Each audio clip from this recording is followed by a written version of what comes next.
Hello, everybody. David Shuster here. The U.S. Congress, led by Republicans, is now headed towards a government shutdown.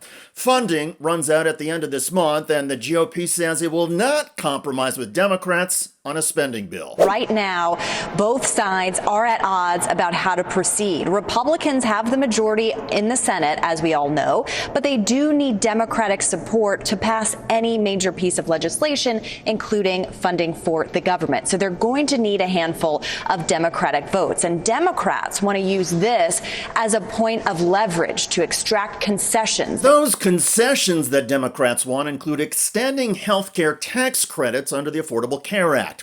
The tax credits, which are used to lower the cost of health insurance plans purchased on Obamacare marketplaces, are currently set to expire at the end of this year. Republicans want to deal with that another time. Here are the two caucus leaders in the Senate, Republican John Thune, but first Democrat Chuck Schumer. Jobs are being lost. People are getting notices that their health care premiums are going up. People are losing health care. Do it now. There's no reason not to do it now. I think that we are open to the conversation about what we do with the Obamacare premium tax credits. That's something in which members, Republican senators, and I think for that matter, Republican House members have an interest as well. But this isn't the place to do that. This is the place to fund the government, to allow our appropriations process to continue. The Republicans are pushing a clean 7-week continuing resolution, which they say will buy time for more negotiations on full-year spending bills and possibly an extension of the expiring health insurance subsidies. Democrats, meanwhile, support an alternative 4-week punt that makes the insurance subsidies permanent. The parties are engaged in a stark role reversal from previous funding fights. In the past, it's been Republicans pushing for policy concessions and add-ons, and Democrats insisting on a clean stopgap bill. In 2013, for example, conservative Republicans led by Texas Senator Ted Cruz demanded Democrats reverse Obamacare. When Cruz and the conservatives did not get their way, they refused to provide the votes for a funding bill and shut down the government for 17 days. Now it's the Republicans who want a clean bill and Democrats seeking concessions. Although Democrat Chuck Schumer says the difference between 2013 and now is that Democrats are not seeking now to take something away. They are trying to protect existing benefits under the Affordable Care Act. And he says it's a world of difference when you're trying to do something good for people rather than doing something negative. It's not just Democrats, though, whose government funding tactics have flipped. Republican House Speaker Mike Johnson vowed last year that the GOP would never again accept a stopgap continuing resolution to fund the government. But Johnson recently muscled through the House the second GOP stopgap bill this year. And then Speaker Johnson put the House on recess. So there is now no chance for House Democrats and Republicans to even have negotiations on a spending bill and reach a compromise that can pass both chambers. Again, here's Senate Democratic Minority Leader Chuck Schumer. But Republicans have now left town with no sign they want to avoid a shutdown in a week. They left town. Donald Trump is the shutdown president, and Senate Republicans are following him over the cliff. The stakes are real.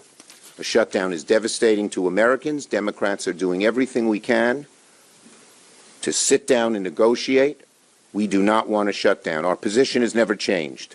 We need bipartisan legislation to keep the government open and meet the needs of the American people, especially on costs, specifically health care costs. You heard Senator Schumer there referring to meeting the needs of health care costs. Experts say that taking away the Obamacare tax credits would cause health care costs to skyrocket. And out-of-pocket costs are already projected to rise sharply, given the Republican bill passed and signed earlier this year, cutting Medicare and Medicaid. However, Republican House Speaker Johnson insists that now is not the time to address or even debate those Democratic concerns. The American agenda has had a way of having some backlash on some American companies, and we're kind of seeing that play out with NVIDIA this morning. We just gave a comment from NVIDIA's CEO where there's an article out today in the Financial Times that says Chinese authorities have told Chinese companies that they are no longer to use any chips or buy any chips from NVIDIA. They're to cancel the orders that they have. Probably because of the trade talks that are taking place right now and these issues of national security that are playing out between the two countries. They are just trying to keep the lights on in government, except that without action, the Obamacare tax cuts will be shut off at the end of the year.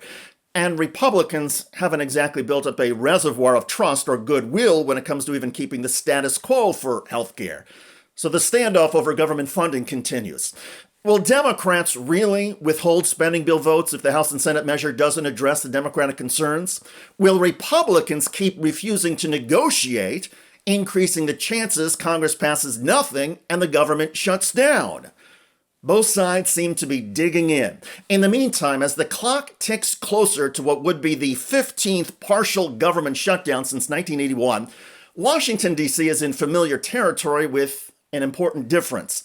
The Trump administration has not widely shared its plans for what government functions will stop and what will continue if Congress fails to act. Trump's Office of Management and Budget this year asked federal agencies to update their contingency plans for how they will operate if funding runs out. In past shutdowns, functions like air traffic control and law enforcement continued while financial regulators were furloughed and furloughed most of their staffs. The contingency plans have apparently not been updated yet or are not being shared. So it's not clear how the government under Trump plans to proceed if the funding runs out. In other words, everybody at this point will be flying blind. It means a shutdown will be even more chaotic, disruptive, and unpredictable. The competence needed for governing has never been a Trump team strong suit, so watch out. A gridlock Congress and a carefree Trump administration will make for a brutal combination. By the way, Donald Trump's border czar Tom Homan is getting blasted over bribery and cover-up allegations. Tom Homan obviously needs to be fired immediately. He is the person right now at the White House working with DHS, directing what's happening across the country. In most cases, illegal raids, taking away due process from people in this country, deporting, in some cases, American citizens. And this man took a bribe. This is someone that should be nowhere near the government. Check out that video at the link below. I'm David Shuster. Thanks for joining us.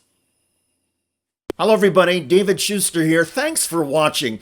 If you found this reporting and commentary valuable, do us a favor and tap the like button. For more content like this, hit the subscribe button and ring the bell. That way, you'll be notified on your YouTube homepage when we drop a new video. If you are tired of corporate spin and want honest, people-focused news, click the join button below and be part of the fight for a better future.